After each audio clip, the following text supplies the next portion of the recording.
მოგეხსენებათ ძიმე ეკოლოგიური პირობების გამო და ასევე ენერგომატარებლებზე მაღალი ფასების გამო ჩვენ გადავწყვეტეთ ამ პროექტში ჩართვა და განახლებად ენერგიაზე ენერგიის გამოყენება, როგორც არის მზის ენერგია.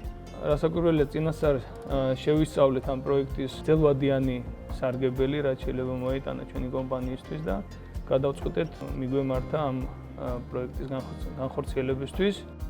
საკმაოდ მაყოფილები ვართ ჩვენი გადაწყვეტილებით, იმიტომ რომ ნამდვილად ძალიან ეფექტური პროექტი აღმოჩნდა. დღის განმავლობაში ოპერაციები სასტუმროში ხორციელდება მზის ენერგიის გამოყენებით, რამაც დაგვაზოგინა ბოლო 12 თვის განმავლობაში 113,000 კილოვატ-საათი. რაც დაახლოებით 28,000 ლარს უდროს.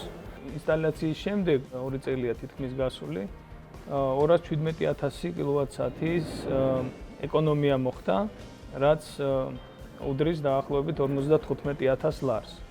ვეწევით ამ მხრივ პოპულარიზაციას, განსაკუთრებით საუზმეზე, როცა ჩვენს ყავის აპარატებს აწერია, რომ ეს ყავა მომზადებულია მზით, ანუ powered by sun, რაც ძალიან კარგ ფიდბექს გვაძლევს სტუმრებისგან.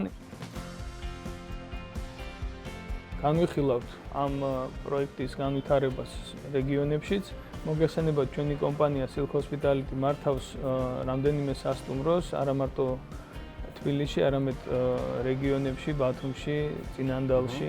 მე ურჩევდი ყველა მეწარმეს, ერთჯერადი ინვესტიციის ხარჯზე შესაძლებელია დღის განმავლობაში ძალიან დიდი თანაზოგის გაკეთება, განსაკუთრებით იმ პირობებში, როცა იზრდება ენერგომატარებლებზე ფასები. და ასევე არ უნდა დავივიწყოთ ჩვენი სოციალური პასუხისმგებლობაც ჩვენი ქვეყნის წინაშე, ჩვენი მომავალი თაობის წინაშე. ეს ძალიან მნიშვნელოვანია, რომ ეს არის ინვესტიცია მომავალში და სუფთა გარემოში.